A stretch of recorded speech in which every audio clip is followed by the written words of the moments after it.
Ayun, so good evening guys. Good evening po, September 22, 2023 at good vibes yung market natin Ayan. So, pangalawang araw na verde yung market natin So, 0.79% yung closing po natin for today. So, karamihan po ng trading stocks talaga natin, medyo maganda nga po yung galaw natin. So, marami dito is nag-spike yung kanilang galawan, especially mga previous na trending na stocks po natin. So, nag-close tayo. Very good, 6,142.79. So may temporary bottom tayo dito sa 6,000. So bearish candle, tapos doji, tapos parang bullish engulfing candle. Tapos malik din yung net foreign sale natin. Kapon, medyo worried tayo na bear trap yung gagawin niya ngayon kasi nga 500 billion net foreign sale. Pero ngayon, hindi naman siya ng buhos, minus 57.56 million lang po yung net foreign selling natin. Ayan. So, nagkaroon yata ng temporary bottom yung ating market, which is good.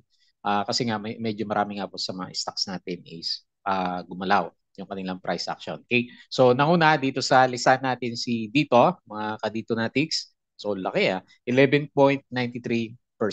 Meron siya net foreign sale na 8.55 million. So, nag-profit taking na siguro yung iba. Laki ng tinaas niya, mga 20% na yata yung tinaas niya simula na mag-recover yung price action natin. So, yung mga tatanong, yung pinaka-catalyst pa rin po natin is yung may loan siya na nakuha na 3 billion US dollar. So, kumbaga buhay ulit si dito natin. And so, swerte. Ngayon, nung bumili ng piso, kasi more than 2 peso na ulit yung kanyang price action. Okay, so silipin natin. Yung pinaka-price action ni dito, si Monde, so after ng pullback, ngayon is arangkada ulit yung galaw niya. So, nag-up siya ng 4.09%. So, ganda na rin yung chart ni Monde. So, nasa reversal na siya. Meron siyang tapos net foreign buy pa 35.68 million. Okay? Tapos isa ulit, verde ulit si FCG natin. So humataw ulit siya, nag-up siya ng 7.14%. So nasa road na siya ng 0.8. So nag-close yata to 0.75 kanina. So maganda rin yung kanyang galaw. So ang dami pumipitik ngayon na stocks natin. Converge. Converge, ano ba nangyari sa kanya? Okay, so malakas din. So kaya pala lakas ng closing natin 0.79. So Monday at saka si Converge nag-up mga blue chips. So nag-up siya ng 5.63% si Converge. Very good, lakas. So meron siyang hindi pa rin ubos yung niya, net sale 17.34 million net foreign sale itong si Converge. So another gainer, good vibes yung mga stocks natin na 11.76% si Apollo natin, and then si AP yung lumaglag last time is nag-up siya 2.5%. Ang goal pa rin yung yung share buyback sa kanya, pero mukhang galing pa rin sa kanya yung net foreign sale natin kasi meron siyang 89.96 million na net foreign sale si AP. Anyway, bottom line, yung majority ng stocks natin, medyo marami po yung nag-bounce. Ayan. So at least kahit pa paano, good vibes tayo sa weekends po dito sa mga stocks naman natin. Okay? So as usual guys, disclaimer pa rin dun sa mga bago dito sa channel natin. Pakibasa na po na maigi. So yung ating review is for educational purposes po. So wag mong gagamitin to as a reason para mag-buy, sell, or hold naman stocks. Yun nga po, merong risk kasi na involved dito sa ating market. Pero gumaganda yung risk natin. So follow mo ako dito sa ating Palabi Trader na YouTube channel para updated ka lagi dito sa trending stocks review natin, bad times or good times sa market. So meron tayong review na ginagawa. Subscribe ka lang dito para updated ka sa mga posts natin, or kung gusto mo, join ka dito sa trading group naman natin. So meron tayong community po ng mga traders sa group natin. Okay? So follow mo na lang ako dito para updated ka sa mga trending stocks review natin dito sa mga company reviews, yung mga sample trades natin, yung ating mga indicators, and then yung ating mga risk management. Maganda yung risk management ng mga stocks natin. Tapos yung ating mga basic studies dito sa PSE market naman. So release tayo mga video para ma-inspire tayo for the coming few weeks na reversal ng ating market. Hopefully, tuloy-tuloy na siya. So kasi maganda yung Dow G na result pala nung nakaraang araw naman. So follow mo din ako dito sa ating Palabi Trader na crypto ko to para updated ka sa mga play to earn games natin. So sa mga social media, huwag mo kalimutang follow din yung ating Facebook account para update ka sa mga post po natin about sa stocks or dito sa Facebook page. Ayan, so check mo na po yan. Yan, nagpo-post pa rin naman tayo dyan. Tapos yung mga articles natin, ito, medyo kulang tayo sa update. Bodega Peak sa local market, dito sa US market, at saka dito sa cryptos.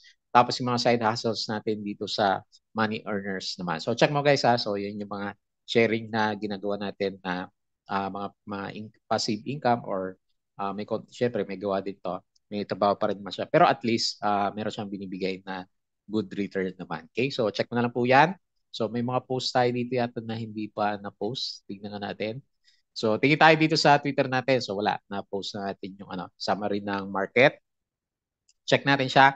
So net foreign sale pa rin naman tayo, gaya ng sabi natin kanina dito sa mga stocks po natin. Pero maliit na lang siya, 57.56 million. So dahil dyan, medyo kinaya po ng mga locals natin na itulak yung ating market naman. Tapos karamihan yata kasi ng net foreign sale, nandun lang kay AP naman natin. So ang pinaka-winner natin today is holding firms na cap siya 0.95 at saka properties natin at 0.88%. So makiat si Ali natin. So siya yung hindi ko nakita si SMPH pero mamaya masisilip natin siya. So isa sa mga biglang pumitik na stocks itong si PERC. So meron po siyang catalyst, Petro Energy Unit sign PSA with Shell Energy Philippines for a clean power supply. So nag-up siya ng 9.52%. Ayan. So medyo marami talagang pumitika. So ito po yung pinaka-catalyst pa rin natin kay dito which is ito naman na yung simula nung mag-bounce siya ng malakas. So nakapag-launch siya ng 3.9 billion US dollar. So nag-sign siya na 15-year long-term financing facility. So hindi ko nakita baka China ba yung nagbigay sa kanya ng utang during this time. So pero nakatulong po 'yan para magbago yun ng sentiment yung mga traders natin sa kanya. Pinasok siya kasi ilang araw na tatlong araw na maganda po yung galaw ni dito naman natin. So BSP follows the US Federal Reserve holds interest rates steady. So tingnan natin sa US market kasi ilang araw na, di ba, na sobrang pula dun sa US market. Nakita natin yung futures, okay siya, pero pagdating ng umaga, pag sinilip natin siya, malakas pala yung laglagan dun sa US market natin kanina. So mixed reaction from investors about the off-cycle deletion of AP and MPI from the PSE. Ayan. So may article po si Mercado Barkada. So check na lang natin siya. So ito yung mga galawan kanina. So gainers natin si dito, si AP, ayan, so SMPH pala sa property, ICT at BDO. So nag-losers natin si Bloom, naging bad yata kay Bloom yung pagiging blue chip niya. Pero tingnan natin by Tuesday kung meron siyang revival. So nag-drop siya, CNPF at saka si URC naman natin. So sa close, hindi ko alam kung nakabawi si CNPF. So ASN, meron siya mga catalyst dito, signs, subscription agreement with multiple subsidiaries. Okay, tapos yung galaw natin. So dito, dami niyang news. Acquired 3.9 billion loan to fund network expansion. So 15-year na utang yan. Non-secure po ni dito natin. Ayan. So basahin niyo na lang po kung ano yung pinaka-details niya dito sa post ni Business World. AAB fixed retail bonds worth 17.45 billion were listed by the Philippine Dealing and Exchange Corporation. ITCSI expects completion of work expansion in Melbourne para kay ICT to, no? Okay, so ito na yun. And then RLT, Philippine Realty and Holdings Corporation secures a 3.8 billion loan to partially finance the construction of its Casa Unico project, a 40-story upscale residential condominium. Ayan, so bago siyang project. AAB listed fixed retail bonds. TNX, si Chelsea Logistics, ewan ko na pa sa inyo, medyo humataw din yung kanyang galaw.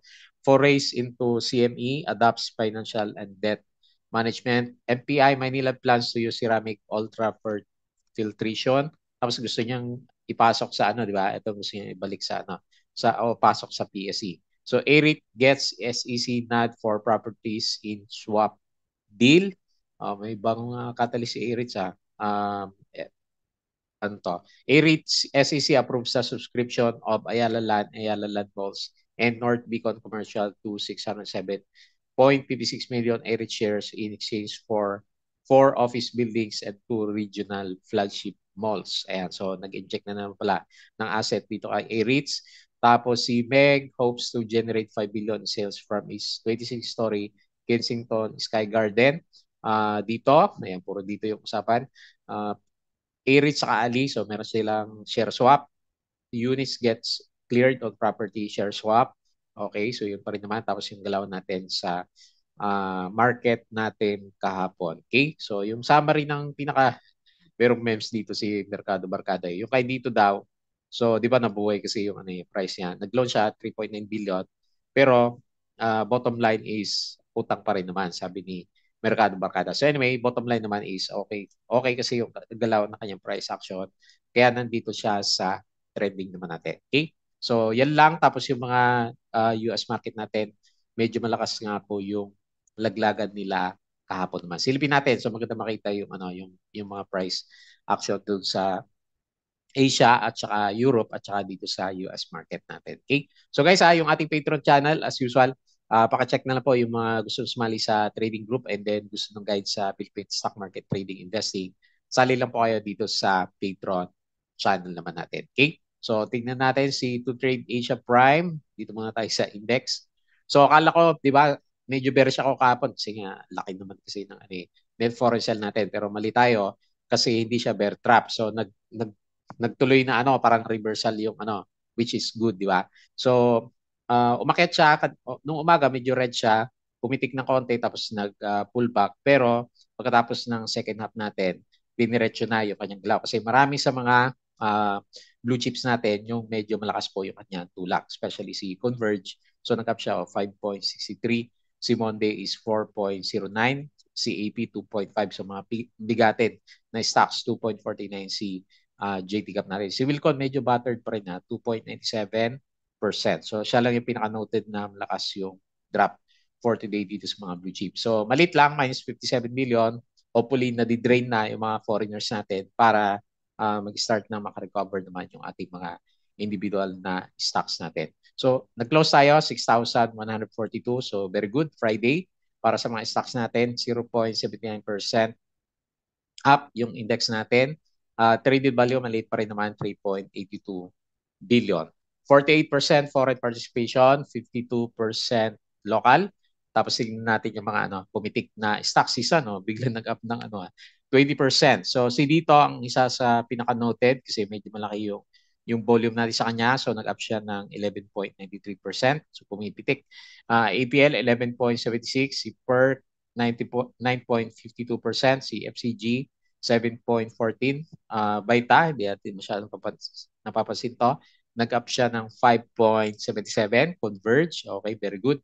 Balay, pumitik ng 4.65, Silan 3.95, at saka si Bell 3.2. So dito naman sa mga losers natin, si Web, ang pinaka-noted dito, minus 6.03%, si Tech 4%, si OLHC nag-pullback 3.98%, tapos si Bloom natin, nag-pullback siya 3.64%, DNL 3.34, sino pa ba? Si Keeper minus 1.97, si ABA minus 2.63, Merrimart minus 1.9%, at saka si Ion 1.83%. Yung mga previous na trending stocks natin, so naglilipatan naman yung yung mga pinipitik na stocks as of this time naman. Okay? So silip tayo dito sa pinaka-chart natin. Gusto mag-reverse yata ni PSE. So September, baka end ng September ba? Kailan ba tayo nag-reverse dati?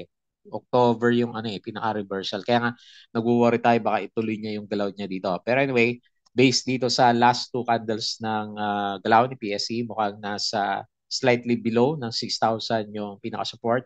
And then by next week, nag-ano pa siya medyo nag-breakout ng konti dito sa MA9. So nasa downtrend pa rin naman yung pinaka-chart natin.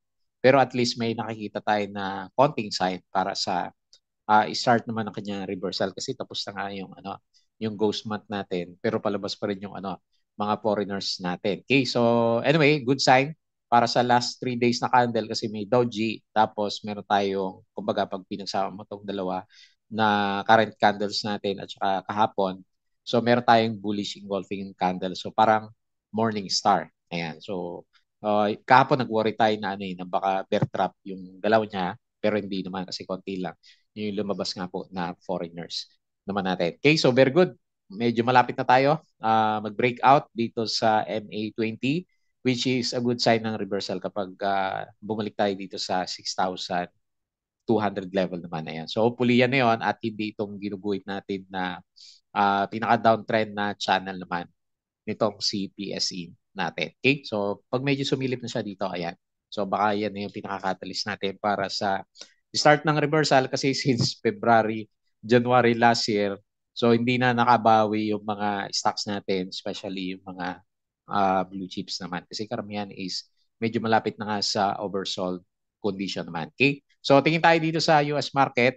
Refresh natin siya ng konti para makita natin yung bagong update. So medyo kanina sinisilip ko siya, malakas yung yung parang bounce. Pero ngayon parang okay, so mix siya.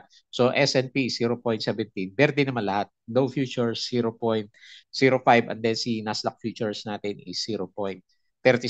So medyo parang ewan ko lang kasi pag umaga, pagdating na ng umaga, nagpo-pull back dito sa US market. Kasi kahapon, verde din nung nag-start tayo ng review dito sa mga indices natin sa US market.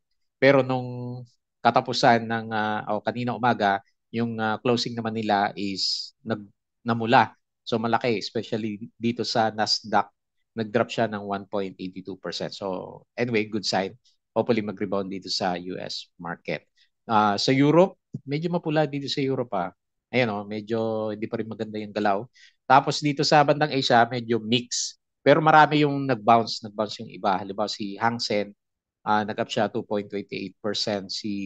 Saan ba si Japan? Nag-drop si Japan, 0.52. Shenzhen is 1.97%. Bandang China is okay yung galaw. Medyo mix tayo. May nakikita tayo dito na mapula, pero parang mas marami naman yung berde na galawan dito sa Asian markets or yung iba hindi masyadong gumalaw pero verde naman yung closing po ng kanilang mga indices. So parang okay, good vibes yung market din natin dito sa Asia pero dito sa bandang Europe medyo hindi siya okay naman. Okay? So refresh din natin tong cryptos natin. So hindi pa rin makalampas sa 27K si Bitcoin. So anyway, so nagko-correct siya ng konti. 26.6 yung ating closing. Ethereum kay Bitcoin yon tapos si Ethereum is 1.595 USD and then si BNB is 210. So parang bottom ni BNB yung 210 natin. So dito sa ibang galawan, marami din yung mix din. So may mga green at saka red dito sa mga cryptos natin. So hindi na masyadong gumagalaw si cryptos natin, di ba? After magbenta ni Elon Musk. So hindi na siya makaangat sa 27K, di ba? Ito na lang yung laging nare-review natin na value nitong si cryptos naman natin. Okay? So anyway, mahina pa rin naman yan kasi wala din tayo makita ng mga maganda mga play to earn games na ma-review natin. Okay? So balik tayo dito, refresh natin yung ating 2Trade Asia para hindi siya mag-close. And then pag-usapan natin yung ating mga trending stocks. So mukhang uli na tayo kay dito. So ang laki ng ginalaw niya kasi from the past 2 days. Nag-pullback pa pala yan yung galaw na 11%. So nag-break siya dito sa MA100, good sign para sa kanyang very strong na rebound. O tingnan natin kung matuloy. Hopefully matuloy yan, hindi siya mag-pullback for the coming few days. Ang siguro pinaka-guide natin is dapat hindi siya mag-close below ng MA100. Pero medyo clear nga yung sign ng niya, reversal. Ang pinakamatagal na hindi niya malampasan last time is dito sa MA100. Ayan. So last time nakalampas siya, nag 3 pesos siya pero nag-pullback din siya. So anyway, hopefully may mga catalyst pa siya na dumating para mag-stay lang siya above ng 2 pesos. So siguro ilagay natin pinaka-major support is 2.3. May gap siya dito binutas niya tong gap na to. Ayan, so pwede siguro yan dito kasi dito siya nagkaroon ng breakout. So 2.3 na lang pa para hindi naman masyadong sagad dito sa 2.4 yung pinaka-support. So malakas din yung volume niya. Congrats sa mga meron. Tingnan natin. Hopefully hindi siya magkaroon ng malalakas na pullback din for next week na trading natin. So mali mo, may magtulak pa sa kanya. Saka siya magkaroon ng pullback. So biglang taas yung RSI pati yung MACD natin hindi makasabay. So parang tore kaagad yung galaw niya. From the past 2 days na nag-recover siya, talagang Doji yung pinaka-catalyst natin is nag-up na po siya sa closing 22% na siya pero yung total up niya is umabot na ng 27%. Yan. So, mali mo, maging ganyan din yung ibang stocks natin na lubog yung galawan as of this time kasi pumipitik yung mga individual na stocks natin. Siguro hanggat wala masyadong malakas na net foreign sale naman sa market. Okay? So, tingnan natin, sino ba tagatulak natin kay dito? Nag-up po siya 11.93%, minus 8.5 million net foreign sale. Call FMS ang buyer and then call Ichua yung ating pinaka-main seller. So, call boys yung nagra-ride dito kay dito naman natin. Okay? So, meron siyang, ano ba yung meron doon? Net foreign sale na 8.5 million. Next, si Monde. So, ganda na recovery ni Monde. Dire-diretso yung yung galaw niya. Alam ko si JP Morgan yung tagatulak nito eh. So net foreign buy na naman kasi itong si Monde natin. So okay yung indicators natin sa RSI, diretso pa rin siya, ganun din yung ating MACD. So okay din yung intact yung trend niya. Tapos ang magandang nangyari sa kanya ngayon, nag-breakout siya dito sa 8.9 o 9 pesos. And then parang gusto niyang mag-fill the may gap siya dito. Ayan. So hopefully hindi siya mauntog dito kapag na-fill the gap na niya banda rito sa 9.4. Ayan, may gap siya dito eh. So maganda makita, mag-breakout siya dyan and then mag-retest and then saka siya gumalaw ulit. So laki na ng ginalaw din nitong si Monty natin. Simula sa breakout is nag-recover na siya. Matakin mo yan laki ng ni-recover niya. So 40%. So drop siya ng 29.5 pero laki ng recovery nitong si Monty natin. So anyway, hopefully magtuloy pa rin siya. May konting silip dito sa overbought. And then pag tinignan mo yung volume, puro buying pala yung volume nitong si Monty naman natin. Okay? So hindi natin makita yung volume niya. So tingin tayo dito sa tagatulak. May foreigner kasi 4.09% up siya. Ayan 35.68 million net foreign buy. So ayan si JP Morgan. Papa call JP Morgan ang buyer natin. Wala siya sa seller Hindi ko makita. So tapos si Papa Abacos yung ating pinaka-main seller naman sa kanya. So pero dati nung bumabagsak si Monde, seller tong si JP Morgan. So marunong din lumaro yung mga big boys natin, di ba? So, dinidiretso and then tinutulak yung price po nitong si Monday naman natin. Okay? So, up siya today ng 4%. Next, isa pang papagood vibes na stocks natin. Hopefully, ito na nga yung reversal ng dami nag-reverse na stocks. So, okay na rin si FCG, halos mag-breakout siya dito sa second box na pinag-uusapan natin sa kanya kapon kasi nilagay natin yung support dito sa 0.6842. So, hindi pa naman niya nababasag pero nandiyan na siya. So, hopefully mabasag niya by next week kasi yung isang investor nga natin sa kanya, Sophie, di ba? Yung bili niya. So, complete na yung niya. So, kahit saan mo tignan, medyo malinaw yung reversal nitong si FCG natin, di ba? Wala na siya dito sa malalaking downtrend na channel natin dahil dito sa dalawang malaking candle na to. So, okay na yata. Ayan. So, RSI is uptrend. MACD is uptrend din siya. And then, nasa road for recovery itong si FCG. Maganda rin yung volume niya. Itong last 2 days, talagang binomba din si FCG natin. Okay? So, tingnan natin yung kanya price, action. So, malakas siya ngayon, 7.14%. Net foreign tayo, 11,000 lang naman. And then Star All HDI ang buyer, siya din yung pinaka-seller natin sa kanya. So talaga sinagad-sagad yung mga resistance, no? Ayaw na magpasakay pag ganyan eh. So para yung mga galaw ni na Monde at saka dito, 'di ba, sa reversal, dire-diretso yung reversal ng kanilang price action naman. Okay? So yun po yung nakita natin sa kanya. Next, si Converge. Okay, hopefully tuloy-tuloy na rin si Converge natin. So balik tayo sa 9 pesos. Ang current resistance natin is 9.3. Pag basag yan, titingin tayo dito sa 10 pesos. Pero kailangan mabasag muna yung ating 9.3 na resistance. So good vibes na rin tayo dito kay Converge na. Kasi may tagatulak na rin siya eh. Yung lang, yung volume lang talaga ng foreigners, hindi pa niya masustain kasi may nakikita pa rin tayo na seller sa kanya. Anyway, technical wise, okay naman siya. Maganda yung RSI MACD. Yung volume, hopefully hindi yan seller's volume. Tingnan natin yung kanyang price action. So nag-up siya 5.63 at saka humatak sa index, diba? Ayan, meron pa rin kasi siya 17.35 million net foreign sale. So China Bank, Mandarin ang buyer, and then Macquarie IGC yung ating pinaka-main seller naman sa kanya. So gumaganda na rin yung trend ni Converge natin. So talagang kailangan lang antayin mo yung yung recovery ng stocks natin. So okay na siya, medyo na-break up na rin ng konti. So pinaka-challenge natin dito MA 100. And then siguro maganda makita ano ba yung fair value nitong si Converge ulit natin. Okay? So hindi natin napasyalan niya. So up siya 5.63%. Next, APL. So sa mga penny stocks, runner natin si APL. So yun nga lang, malaki talaga yung volatility. So breakout na rin siya sa downtrend niya. Hopefully meron pa bago siya mag-pullback. Ayan. Kailan kasi ang lalakas ng galawan ng mga to.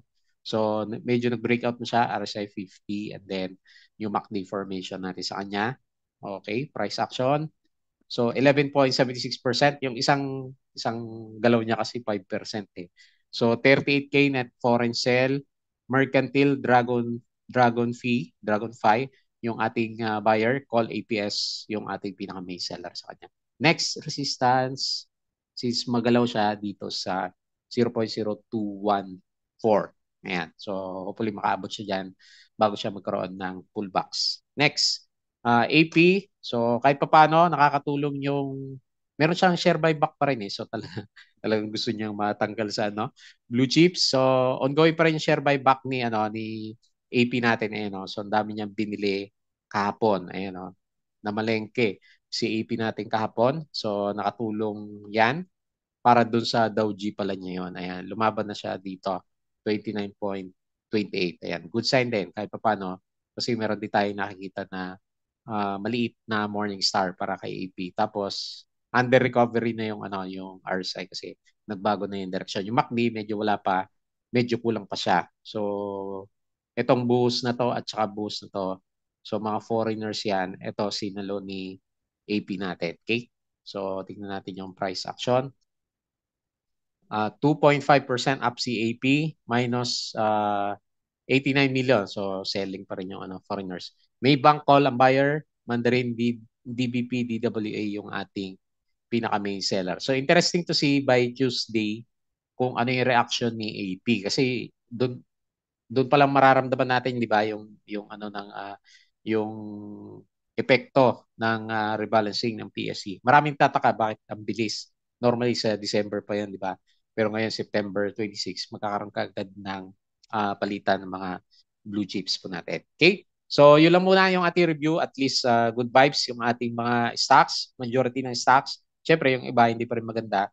Pero at least may pinapakita na buhay sa galaw po ni PSE naman natin. Okay? So, remains to be seen kung kaya natin i-break yung MA 100 o 20 by next week na trading. Pero at least nakikita natin na humihinto yung net foreign sale natin ng sobra. Kasi sobrang lakas last time, mga 6 digits, di ba? Ngayon, 5 digits na lang siya. Okay? So, abangan natin by next week. Yun lang muna yung ating review. Bago tayo close, please don't forget to subscribe dito sa ating collaborator na YouTube channel. Join ka lang sa group kung gusto mo ng guide sa Philippine market. Crypto ko to para sa mga play turn games, Facebook account, Facebook page, Bodega Peak, Money Earners, Twitter, and then Patreon sa mga gusto sumali sa trading group natin. Always open yung Patreon para sa traders and investors sa PSE market. Okay? So yun lang. Maraming salamat. Happy weekends po.